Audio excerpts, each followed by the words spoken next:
আমি তো 1 মাসের ওষুধ দিয়ে দিলাম, যখন আসবে আবার পরে আমি 1 মাসের দিয়ে দেবো।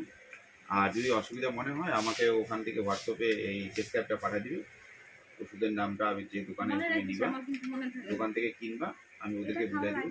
কম পয়সা পাই যাবে, একসঙ্গে সব দিনে কিনবা। সকালে একবার রাতে যে খায় তারপরে ওগুলো খাওয়া। তো নাম কি লেখা আছে তো ডাক্তার বাবু সবকিছু? হ্যাঁ, ধন্যবাদ, প্রণাম। এই বোনটি ফালাকাটার থেকে আসছে, অনেক ধন্যবাদ। ফালাকাটা মাদারি রোড। তো আমি 1 মাসের ওষুধ দিলাম। যারা দূরবর্তী ভাই বোনেরা আসবে তাদেরকে 1 মাসের পরেই ওষুধ দেওয়া হবে, তার কারণ অনেক দূর রাস্তা, অনেক খরচা হয়। তো আসবেন, যে ভাই বোনেরা আসার ইচ্ছুক তারা অবশ্যই আসবেন। 1 মাসের পরে ওষুধ দেওয়া হবে যারা দূরবর্তী থেকে আসবেন। ধন্যবাদ, প্রণাম।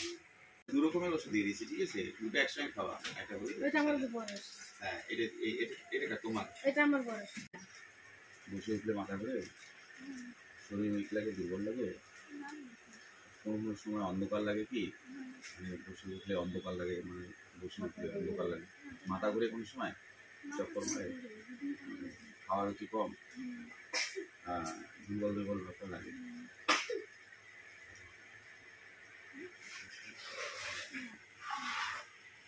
এটা কয় বছর পায়ের ব্যথা অনেকটা কমছে? না মিথ্যা কথা বলছো? না, অনেকটা কমছে বলে তো আসছি রাস্তা। ঠিক তো? হ্যাঁ, ঠিক।